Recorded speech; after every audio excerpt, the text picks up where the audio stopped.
All right, welcome everyone. Thanks for joining us today. This is the last webinar we're having as part of our series, rounding out our Mamdi, Moving on Maternal Depression and Path, Policy Advancing Transformation and Healing technical assistance work.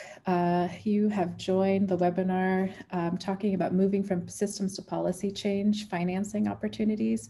My name is Isha Weerasinghe. I am a senior policy analyst at CLASP, and I'm joined by three of our partners today who I'm very honored to be presenting with, and I'll introduce them in a minute.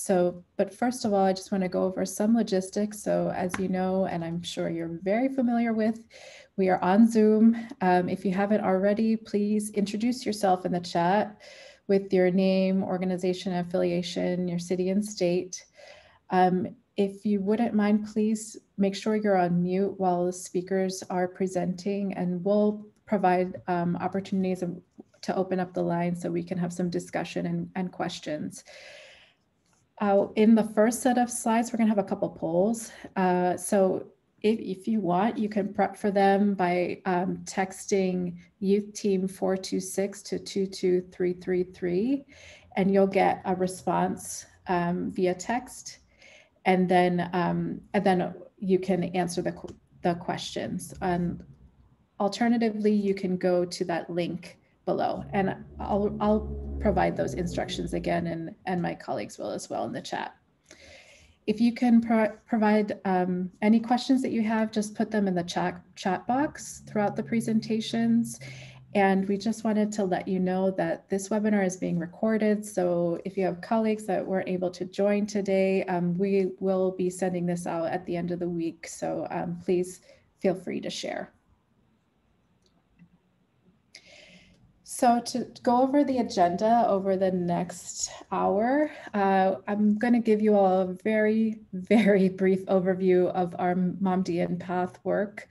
If you are interested in some of our lessons learned, we had a webinar last Tuesday, that was also recorded with some of our other partners in the Mamdian Path Initiative. So please feel free to look at that. And then we have a lot of resources on our website as well. Then I'm going to go over why we're focusing on this topic, and then we'll dive into presentations about maternal mental health and equity. So we are joined by Dr. Kimá Taylor, who is the principal at Anka Consulting, and she's one of our mental health advisory board members. And she and I released a report last week focused that is including recommendations to state Medicaid agencies, and is focused on maternal mental health and equity and payment reform. But I do really truly think that these ways of thinking can be applied to many different issue areas as well in equity, thinking about equity. And then after that, we will have our partners from Pennsylvania from the Mamdi effort join us to talk about the health equity efforts, the fantastic efforts that are happening in Pennsylvania. So first, Robert Ferguson, who's the Chief Policy Officer from the Jewish Healthcare Foundation, and the lead of the Pennsylvania's Perinatal Quality Collaborative, will be presenting about the next iteration of the Mamdi work that has been happening over the past couple of months. And then Dr. Doug Jacobs, who's the Chief Innovation Officer of Pennsylvania's Department of Human Services and the lead on Pennsylvania's health equity efforts, health reform efforts, will be presenting as well. Their bios should be in the chat, so if you want to read more about them, please feel free. And then we're going to have some time, I hope enough time, for us to have some discussion and answer your questions as well. So without further ado, we'll go to our first question. So I love it. Some people have already started answering. So if you haven't been able to connect to Poll Everywhere, if you could do that by texting or going to that link that I mentioned at the beginning, and it's at the top as well. if you could just tell us where you sit, what entity are you affiliated with? And I'll give that 1 minute.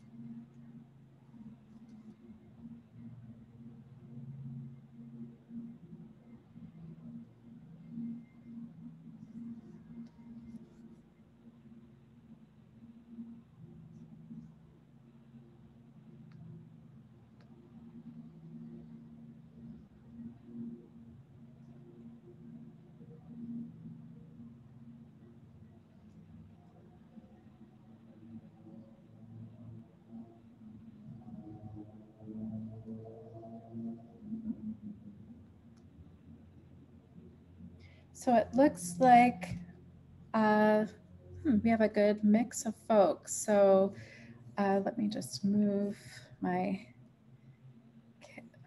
all right. So I see that about a third of you are coming from government agencies and a good mix of everybody else, CBOs, policy organizations, and other. I'm curious as to where, if you want to put in the chat where you're coming from and why you chose other, because we're going to be talking about disaggregated data and the importance of that too. So thanks for participating in that. We have a couple more of these polls, but first we're just going to go on to the presentation. So just in terms of a brief overview of the Mamdian path effort. So Mamdi stands for Moving on Maternal Depression, as I said, and then we had a parallel effort that was called Policy Advancing Transformation and Healing. And the Mamdi effort was a CLASP effort to provide technical assistance with states and localities to partner with them to work to advance policy and systems changes, focusing on improving maternal depression prevention, screening, and treatment. So along with Pennsylvania, who we had worked with for the past 18 plus months, we also worked with New Jersey and New York. And then we also had a learning community of 10 states, including those three, and a locality, DC, as well. And then with the PATH effort, we worked with Prince George's County, Maryland, and Utah, and that initiative was focusing on systems and policy changes to support the mental health and well-being for transition age youth, so young people ages 16 to 25. So because all of us presenting today are more focused on maternal mental health, but as I said, this can be applied to the techniques that are initiatives that we're talking about can be applied to mental health of different populations. But I did want to give you a little bit more about the Mamdi Initiative. So the Mamdi Initiative, in our technical assistance efforts, we were emphasizing embedding racial equity and culturally responsive services and practices. We did this in PATH as well, but we also, within the Mamdi effort, we're really focusing on interventions at every stage of life. So thinking about not only the point of the period of pregnancy, and the point of delivery, but also thinking about the times before pregnancy, when as at the time when someone is a young woman and a child, and trying to think about depressive anxiety, depression, mood disorders during those periods of one's life and the stressors that exist, and then also thinking about the point past delivery. Although conversations are changing now, I think when we were talking about this 18 plus months ago, that wasn't so much the case. So just to go over why we're focusing on financing opportunities, we truly believe that to create policy change in mental and behavioral health and CLASP's focus is on communities living in low-income households, and with a particular focus on communities of color, projects need time, and policy change takes time. And so this can be achieved through continued and sustainable funding, but also through financial policy shifts to achieve equitable health outcomes. And so all of the presentations here today, all of us are presenting on some of those avenues in order to achieve that. And we hope that we can have more discussions about how we can work together on that. And then also, we hope that some of these things that we're presenting, you can bring back to your states and localities as well. So as I mentioned, Dr. Kima Taylor and I worked on a paper that was released last week, focused on strategies for state Medicaid programs. So it will be no surprise to anybody that 2020 has been a doozy of a year. We've dealt with a pandemic. Our country has dealt with the reckoning of racial violence. We have seen the impacts of racism on different communities, and it has become part of the national dialogue, although this is not surprising to many communities of color. And all of that has had an incredible impact on mental health at large. But specifically today, we're talking about there have been severe impacts on maternal mental health and stressors on the family. So when we're talking about strategies in which we need to be really thinking about who we need to target to think about systems and policy change, data comes first, and we need to recognize the importance of collecting disaggregated data. So I just put some examples here of what we're talking about. So this is looking at disaggregated data by race and ethnicity, but it's also looking at disaggregated data by primary language, LGBTQIA status. We need to have a better picture of who the populations you all serve in the states and localities that you work in. I also wanted to give some examples of the data sets that exist, of which there are few and far between when we're talking about maternal mental health.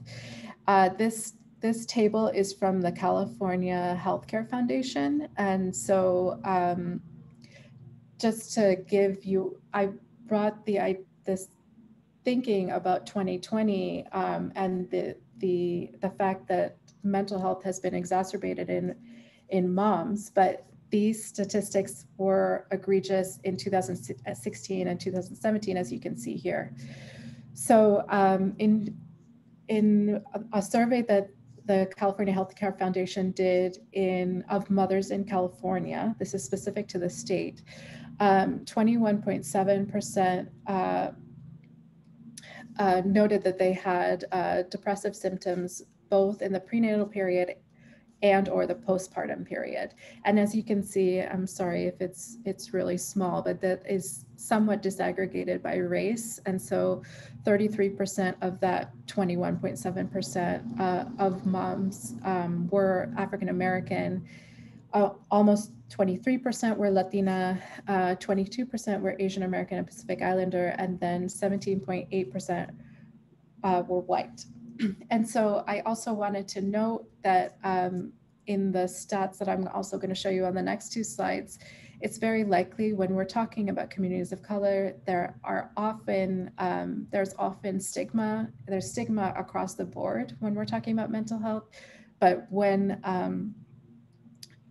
moms are also afraid of they may be afraid of talking about mental health and depression in their communities. And on top of that, they may be afraid of posing a danger to their children and to their family security. They may be less likely to self-report. So these may be underestimates, they most likely are. I also wanted to show you, so these are, this data that exists. So this is from CDC PRAMS. I think this is the last data set that we have access to, so it's from 2018. Just showing some self-reported postpartum depressive symptoms. And this is a study from morbidity and mortality weekly report from the CDC and survey from 31 states from PRAMS data, just showing one of the few data sets we have, again, disaggregated by race and ethnicity. And who's at the top? American Indian, Alaska Native populations with prevalence of 22%, and then followed by Asian American, Pacific Islander populations, and then African American populations. So we can only imagine that these rates have increased since 2018, but just wanted to show you a picture of what we've seen. And then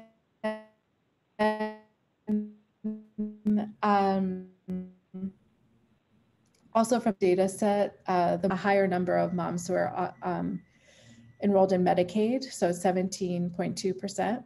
And then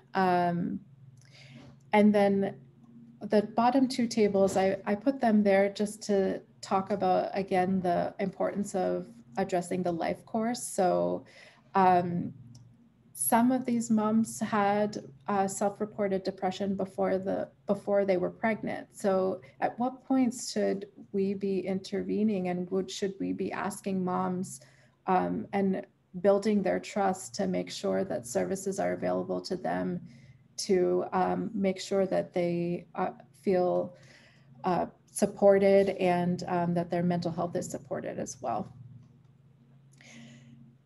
So all of this is really important when we're talking about health outcomes as well. So I also wanted to hear from you all, whether you in your entities and affiliations have trouble accessing disaggregated race and ethnicity data as an example, but you could go broader than that and in terms of disaggregated data at large, and if yes, what are the roadblocks you're experiencing? And so you can respond by using that link, but if not, you can absolutely respond using the chat.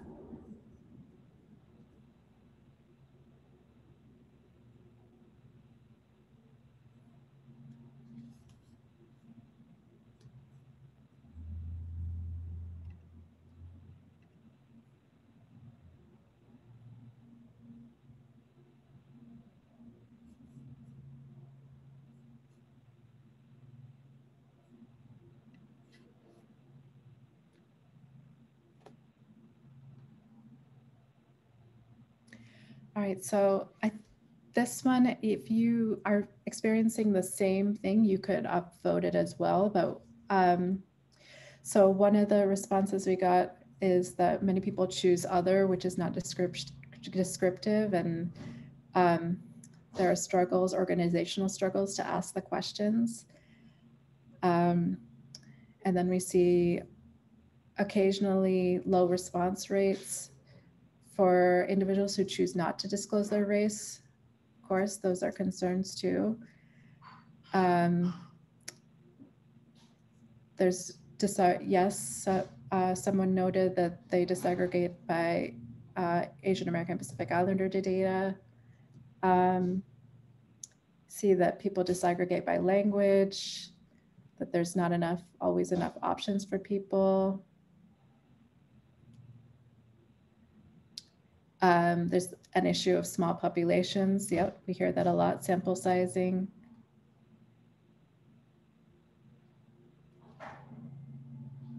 All right, so in the interest of time, I'm going to move on, but thank you for participating in that, and I'm going to pass it along to Kima.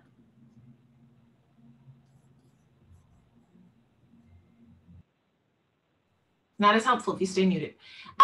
Thank you, and really want to again, give my thanks to CLASP for inviting me to join on this webinar, and it was a real pleasure to be able to work with Isha on this work. And we've been talking a lot about data because it is so fundamental. And as we move to our ideal, how do you use value-based payment in order to monetarily incentivize the achievement of equitable outcomes? Data is the foundation.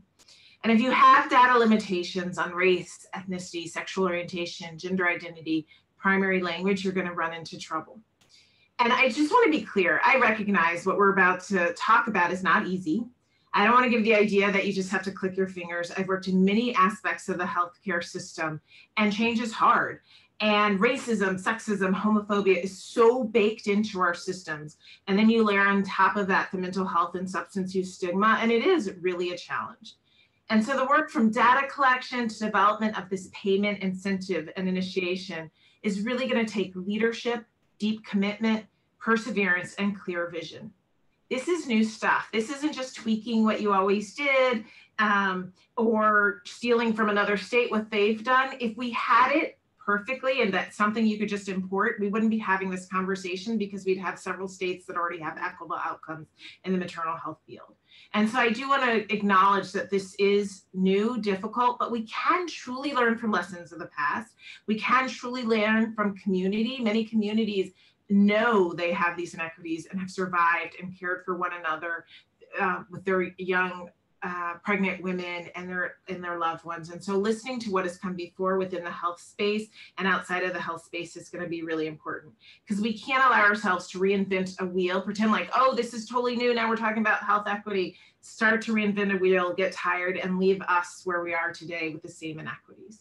So data limitations are real, and systems are ill-equipped to adequately and effectively understand, much less meet the needs of communities. And this really does lead to poor maternal health outcomes overall, and unfortunately disproportionately so for women of color. But data is key. Data has to be used for good. It can't be used to re-stereotype, because sometimes you can see when you disaggregate the data, there's a tendency to then take out certain groups and make judgments. It can't lead people to punitive responses. You can't take the data and use it as a way to punish people or put them into punishing systems. And it shouldn't be used to affect outcomes or access to employment, housing. Data is key. De-identify, disaggregated race, ethnicity, social orientation, gender identity, ability, and more, the intersections among those. Physical health data, behavioral health data, that is something we often now talk, even before health equity became the buzzword of the day. We really talked about maternal health inequities, and yet there wasn't a really good understanding or collection of behavioral health data, even the World Health Organization says that behavioral health is a big indicator and issue with poor maternal mortality and morbidity outcomes. So we know that data is not there, right? We know that but you have to start where you are. Reaching out to new partners and understanding what data they have and how it impacts the programming and outcomes that they're looking toward. And so that means your perinatal quality collaboratives, your maternal mortality, morbidity collaboratives, your infant mortality, community partners that may do housing first, mental health and substance use programs that aren't part of Medicaid but have block grants, and looking at how they're collecting data, federally qualified health centers for UDS.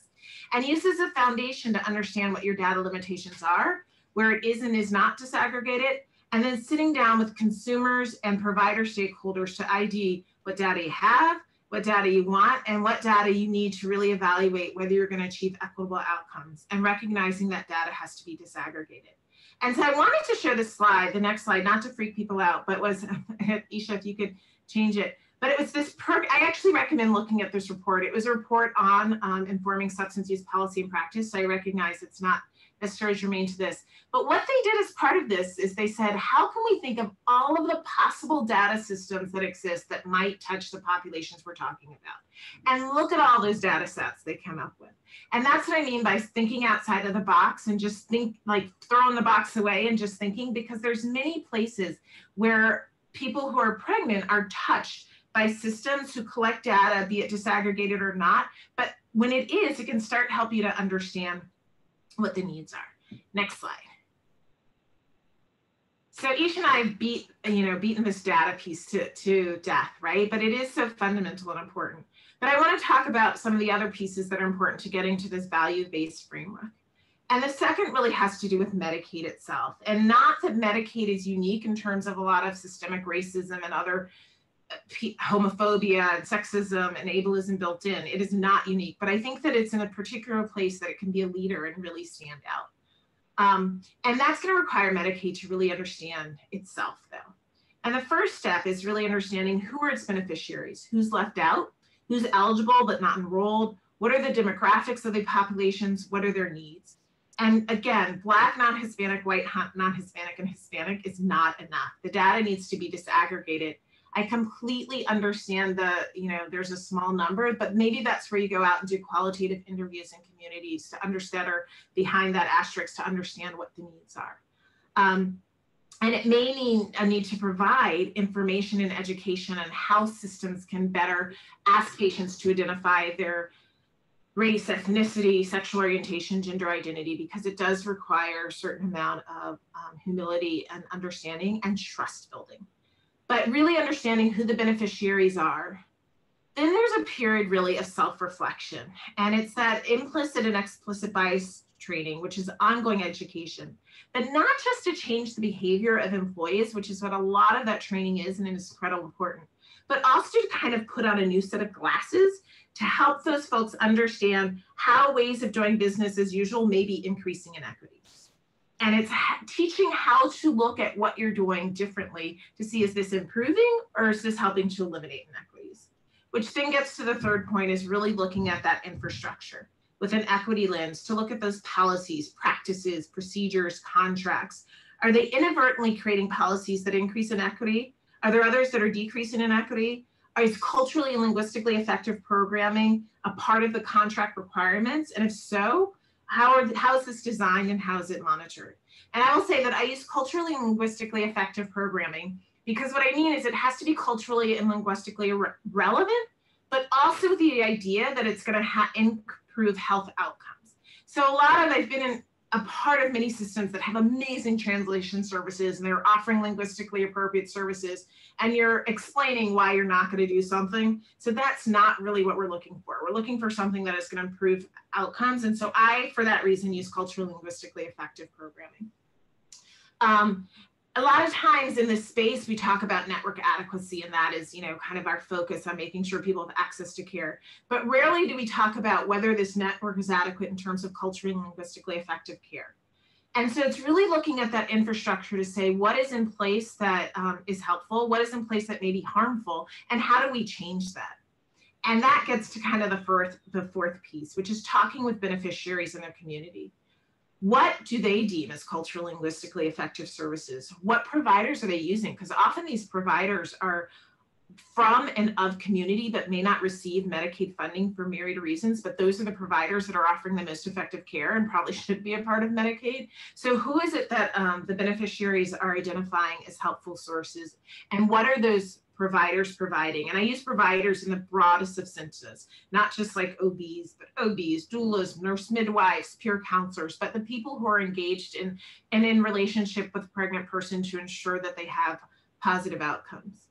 Talking to beneficiaries about how is success defined for them, what are their needs, and what are their solutions. So when you're talking about and taking out, some of these policies and programmings really are worsening inequities, oftentimes communities have solutions and ways of thinking about policies, so that's not the case. And we often don't go to communities, but I often point out, like, communities have survived despite our country's best efforts sometimes to take people out. So they clearly have solutions that we need to be listening to. And then the last part is really, once you have this information, and again, no one has it all from the start. We are creating a playing field. We're creating kind of the bottom level field. Now it's time to talk in partnership with consumers and providers about what that value-based initiative is going to look like. And it has to be centered around maternal health needs across race, ethnicity, and other intersections. And it has to incentivize equitable outcomes. And it has to include not only culturally and linguistically effective physical health, but behavioral health services as well. So once you kind of bring all of the stakeholders to the table, that broad definition of beneficiaries, broad definition of providers, payers as well, payers that you're contracting with and payers that think they may want to contract when you let that RFP in the future, it's really coming to a common consensus on what's needed to get started. That means understanding baseline infrastructure needs. Like, does it mean computer? Do people need help collecting? Do providers need help collecting data? Do they need education on how to create the trust so people will give them the data that they are then allowed to disaggregate? Do they understand the privacy rules, whom you can and can't share data with? Is there a consensus on what success looks like and what both process and outcome measures you want to see, and how often that and how long that's going to last? Another issue often with maternal and maternal depression, which Isha mentioned, is we stop like 60 days after they had the baby. Well, women are actually whole beings outside of whether they're carrying the baby, and we need to have these outcomes for the whole span of their lifetime, so more than 60 days after. Once you have come to some consensus, it is also recognition that you need a kind of testing pilot time. You're not going to get it right. Mistakes are going to be made. You're going to have to persevere. And so what does that ramp up time look like?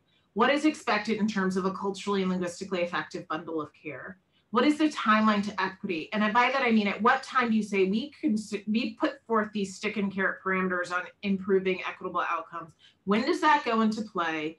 When is it expected that you will start improving? And when do you get penalized if there's not improvement? And punishment doesn't necessarily have to mean taking money away. Maybe it means having much deeper partnerships in terms of helping people understand what could make them more successful, helping them identify translation services or others. But it's a recognition that something has gone awry, it's not going in the right direction, and something needs to be done about it. But it really is the development of initiative that doesn't just say, let's try and improve disparities, because that's kind of what we did before. But it's saying we really wanted to improve disparities, and we're putting our money where our mouth is. Now, as I said, I've worked in many spaces in the healthcare system, and I know there's challenges, cherry picking challenges, reimbursement challenges, the fact that there's so much stigma around mental health and behavior and substance use services, to the fact that we're not even really collecting that data. Workforce shortages, lack of diverse workforce, the need to be trained for culturally effective care. But I think that's a space where CLASP has been really thoughtful and effective in sitting down with states about how to think through those and how to come to some spaces where you can identify ways to improve these outcomes in a meaningful manner. And so, as I said from the beginning, and I'm about to stop, I know it's a lot, but this has been done in spaces. There's federally qualified health centers that have a PPS rate that serve diverse populations in a culturally and linguistically effective way. And their UDS data shows that they're improving their outcomes.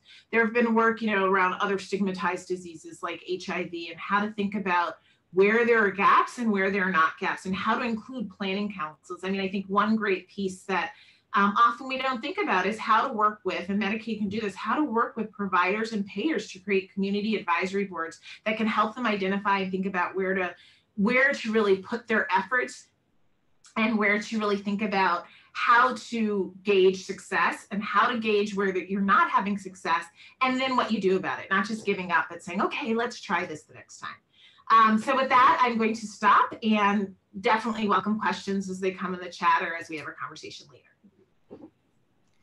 Thank you so much, Dr. Taylor. So with that, I'm looking at the time, and I want to make sure that both Robert and Dr. Jacobs have enough time to present. So please, as Kima mentioned, please put your questions in the chat and any concerns that you have, and I'm going to pass it over to Robert.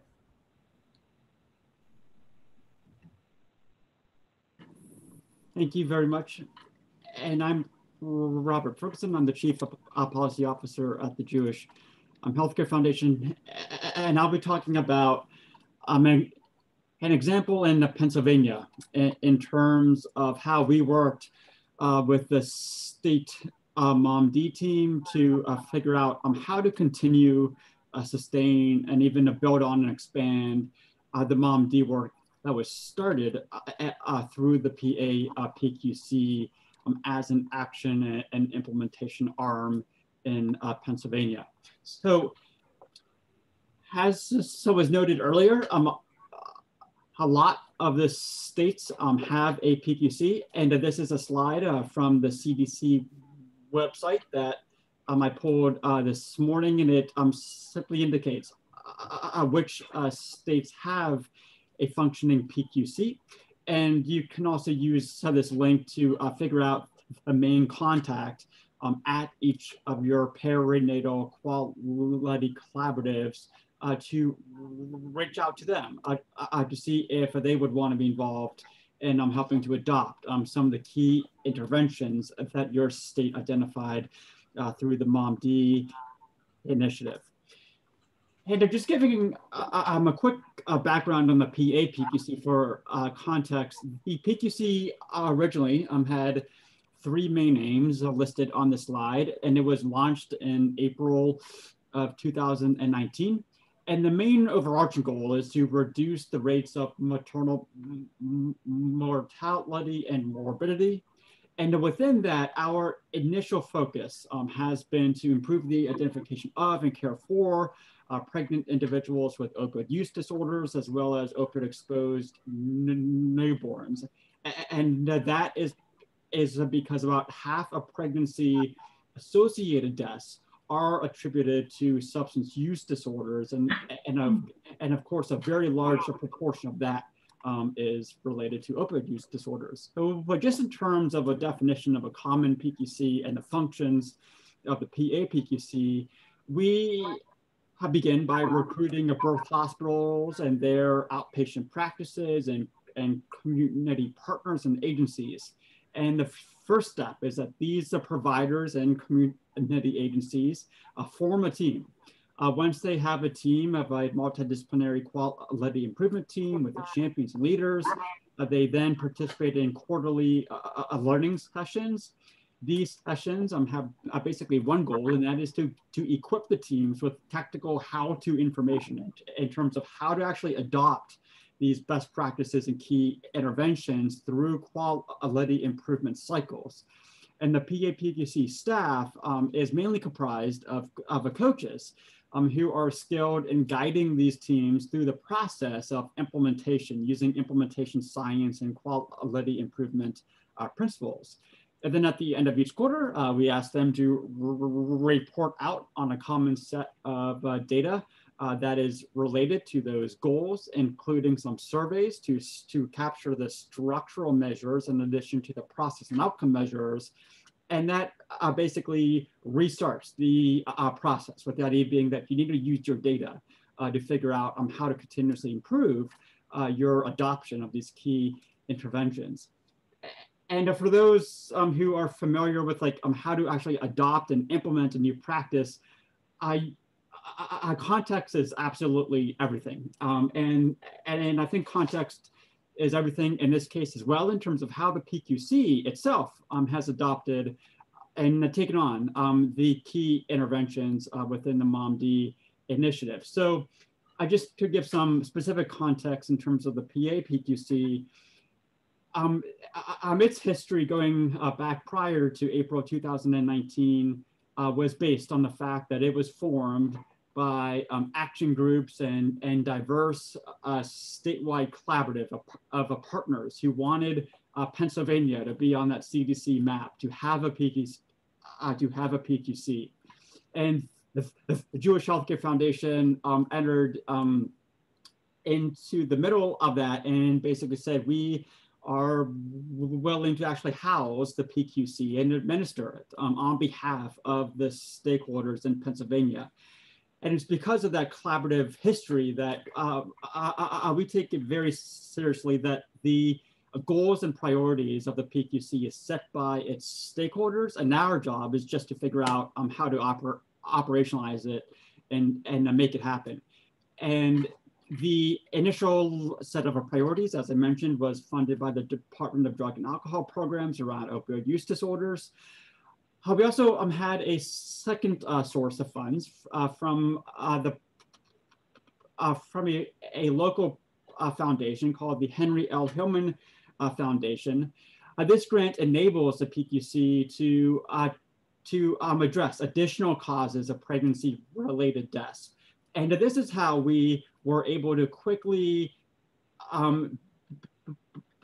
begin to mobilize an effort to begin to fold in this focus on improving rates of depression screening and follow-up, with a very explicit focus on reducing the racial and ethnic disparities related to that. And we have done the same thing to actually add on a fourth focus area, which is now severe hypertension, with also an explicit focus with reducing racial disparities. And we are doing that through a different initiative called AIM, which some of you may be familiar with.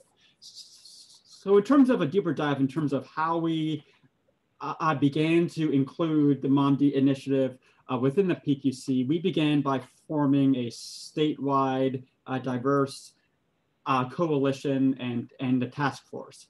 This coalition and task force was chaired by Salima McNeil and Shonda Cunningham, who both have a lived experience, and it include almost 90 members across Pennsylvania from all of the different groups that were mentioned earlier that are listed on this slide. And this task force had two main specific scope of works. One is that we asked them to develop a change package that specifies how can we actually adopt and operationalize the key interventions that have been identified through Mamdi. And secondly, they created a survey to capture the current state because the existing data had some holes and the limitations in it. So we wanted a deeper dive in terms of what's happening at the moment in terms of what screening tools are being used, of what data measures are people using, et cetera. And this group completed this work in about 4 meetings over the course of 2 months. So they moved very quickly to get buy-in. We began with the draft of the change package. It was about 10 pages. It's now doubled in size based on all of the great feedback and input that was gathered. And this group is now shifting from the development phase to the advisory rules so that they can continue to be involved and oversee the initiative and hold us accountable in terms of whether we are implementing it with efficacy and placing a focus on reducing racial disparities. And in September, we also recruited the sites via that same survey. Actually, it had a twofold purpose in terms of understanding the current state and recruitment. We ended up with about 7 interested birth hospitals in Pennsylvania who wanted to begin to adopt the Mamdi change package. And we are now working with them to solidify their interest and next steps. In terms of what the change package actually is, it includes 3 sections that are specified here. And section 1 was about the why. And I just want to call out that the very first meeting in terms of the why had a deep dive into the Pennsylvania Department of Human Services data around depression screening and follow-up and postpartum and prenatal care visit rates, and they stratified that by race and ethnicity. So we were very pleased that they shared all of the information that they had, and we included that in the why section. And then section 2 is the nuts and bolts about how do you implement depression screening and follow-up. In terms of financing, just to call that out a bit, which Dr. Doug Jacobs will be explaining more about the value-based payment opportunities, but we also specified an increased awareness. What are some of the existing CPT codes that are on the Medicaid fee schedule now? And the first 2 you see on the screen are about depression screening. And then the other 5 are related to how you deliver behavioral health care in an integrated fashion within a medical setting. And then section 3 was all about anti-racism strategies. So we didn't just want to focus on how do you implement depression screening and follow-up. We also wanted to give very specific tactics in terms of how you can close gaps once you find disparities with the depression screening and follow-up rates. And I won't go through all of these. I'll just display them on the screen just to save a bit of time. But very importantly, one of the main things that we are excited about is that we will require all of the Mamdi sites to not just do the typical quality improvement approach where you observe your current workflow, you figure out how to add in these new services, and then you create an implementation plan, you collect data to monitor continuous improvements. But before they go live, we will ask them to hold a community listening and action planning session so that the community can give them feedback into how they should be making their improvements so that they can incorporate that feedback from the very beginning. And then the other tactics, of course, is so we will be encouraging them and helping them understand how you should also be including those advocates as part of your day-to-day quality and patient safety teams as a patient and family advisors. And I will pause there and hand it over to Dr. Jacobs to do a deeper dive in terms of some of the financing end on the provider side.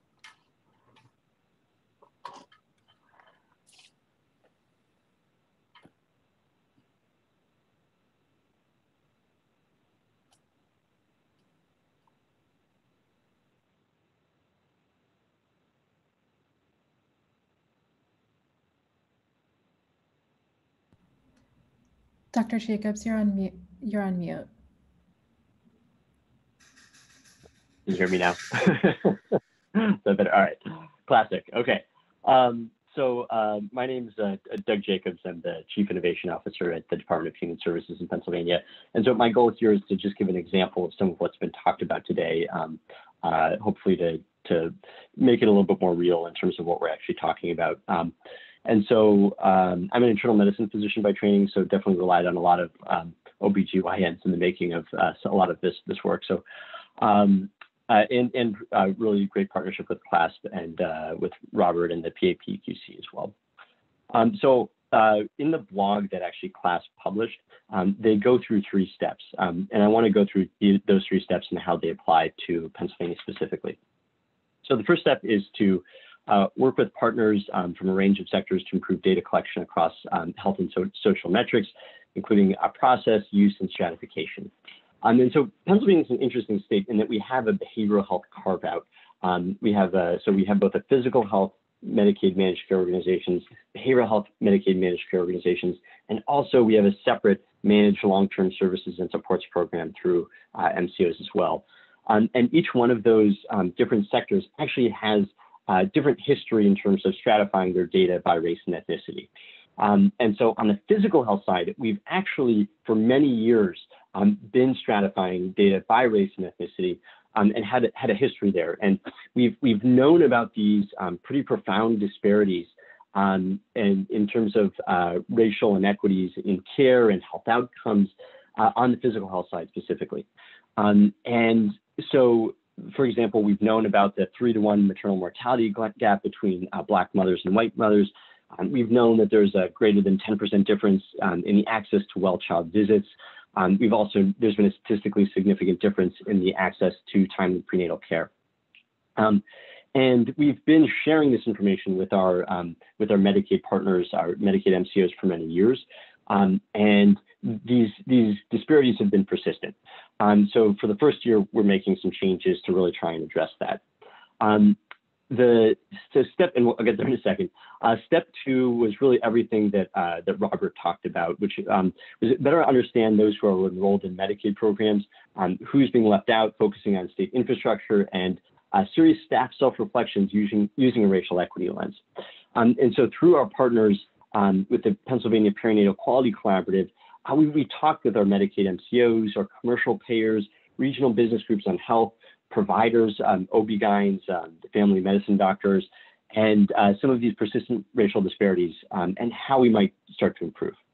And so the third step, and I'll talk most about this, is together with sector partners, develop and implement value-based initiatives that are centered around maternal health needs across race and ethnicity.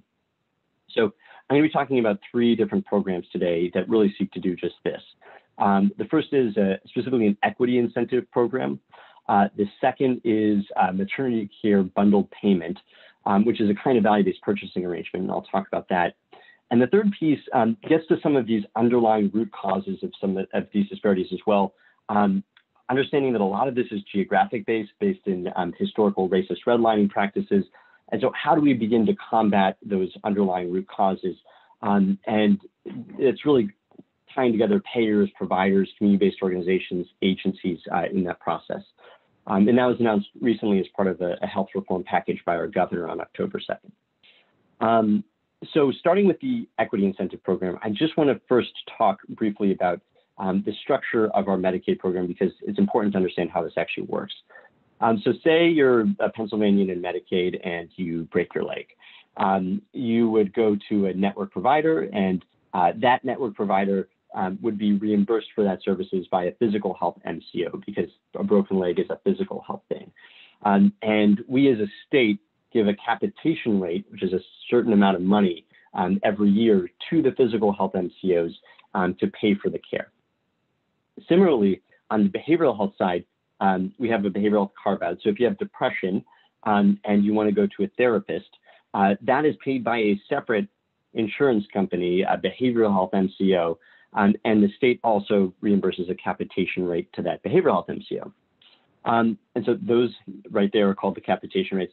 So these little dollar signs also reflect the different opportunities to intervene to improve racial equity. So it's both between the state and the MCOs, and between the MCOs and the network providers, and both of those are opportunities. And so when we give a capitation rate to the MCOs, we would actually withhold 2% of it on the physical health side. And that's a lot of money, because there's a lot of money in the Medicaid program. We say that you, the MCO, can get it back if you meet certain quality metrics. And different states have a lot of leeway with how they're defining quality metrics. So for the first time this year, we are putting into place an equity incentive specifically. And so we've known about these disparities. They've been persistent over time, despite talking to our Medicaid MCOs about them. And so this year we're saying we are going to specifically take a portion of those quality dollars and say, you need to hit certain HEDIS national benchmarks. So a HEDIS measure, some of you might be familiar with it. It's the most commonly used quality measure set in the country, and it's used across many different payers. And we're saying specifically, in your Black or African American membership, you need to hit the national quality measures for everybody for well child visits, because we know there's a big disparity there, and also timeliness of prenatal care. And I think it's important why we actually chose to go about like this way in particular. We didn't want to say like, if you close your disparities, like that would lead to a quality incentive, because then that's kind of in a perverse way saying that you can do better if you have larger disparities.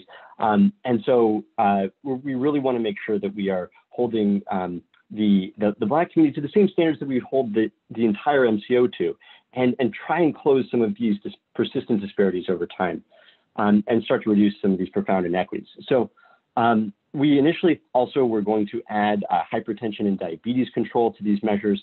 Because of the pandemic, it's actually made it so some of the data collection on these measures in particular was kind of hard. And we couldn't do it this year, but we're looking to do it to add those measures next year as well, because we know there's also profound disparities in hypertension and diabetes control. And so collectively, we hope this can start to reduce the 3-to-1 Black-white maternal mortality gap that we're seeing. We also, so we're starting out with, this is 10% of the MCO quality incentive, or about $26 million. We hope to grow this over time. This is just the start. And I think that this is a really powerful signal to everybody that we're really going to start looking at this very closely, and be transparent about what how we're doing over time, and increase this incentive over time as well as we add more measures. And so we've also, because I think something that's been stressed today is that it's not just, it's really like important to work with your partners and to stratify data by race and ethnicity. Well, there is a common set of best practices in this, and it's the CLASP, culturally and linguistically appropriate services, and the NCQA, the National Committee for Quality Assurance, has actually developed a distinction specifically looking at what is needed for healthcare organizations to do this.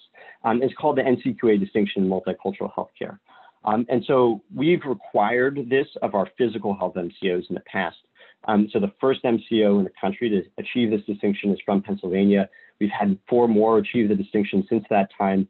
And we're requiring this across all of our MCOs now, starting for the first time this year. that is the equity incentive part of it. And so on that diagram, this is between the state and the MCOs, but it's also how the MCOs are paying providers. And so that's this next piece, which is the maternity care bundle payment. So a bundle payment is a kind of value-based arrangement. And the way it actually works is essentially we create a prospectively developed target price of the bundle.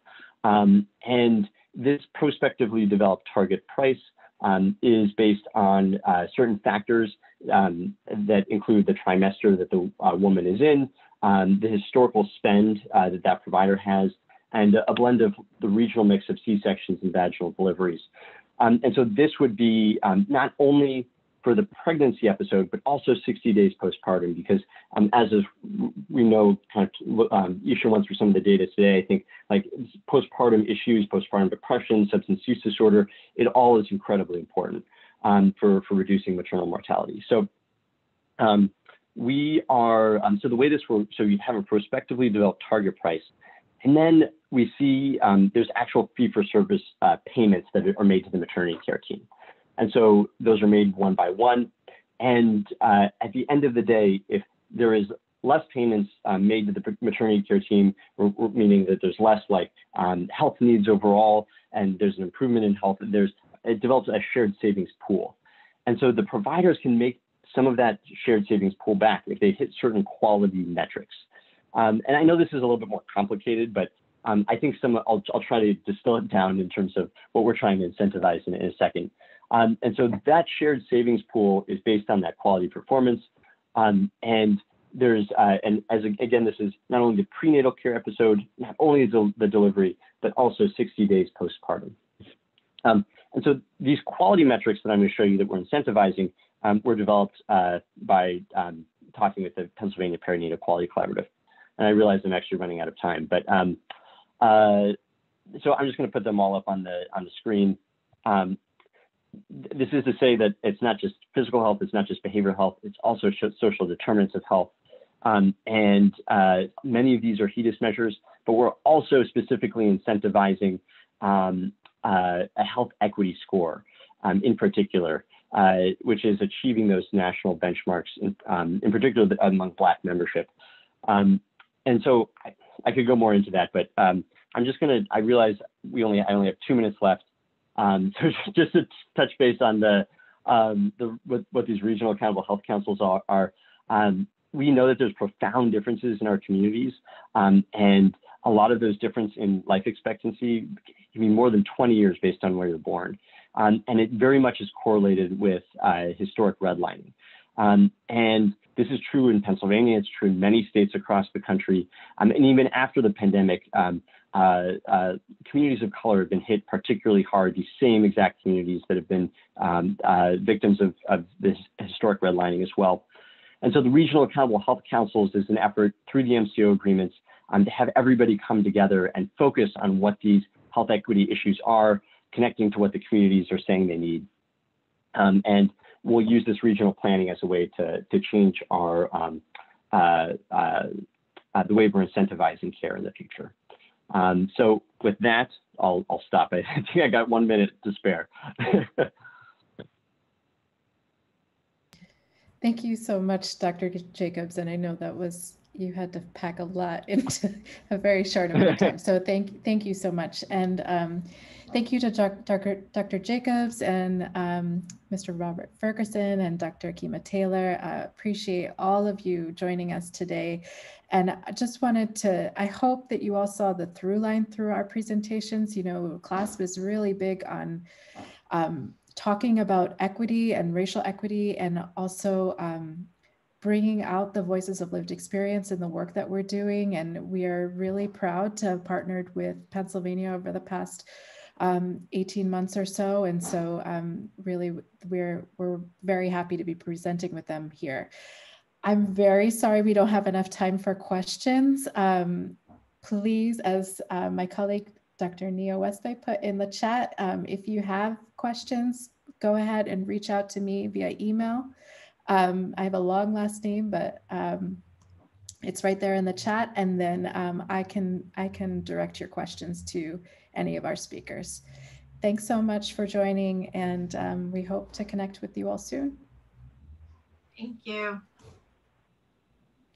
Thank you.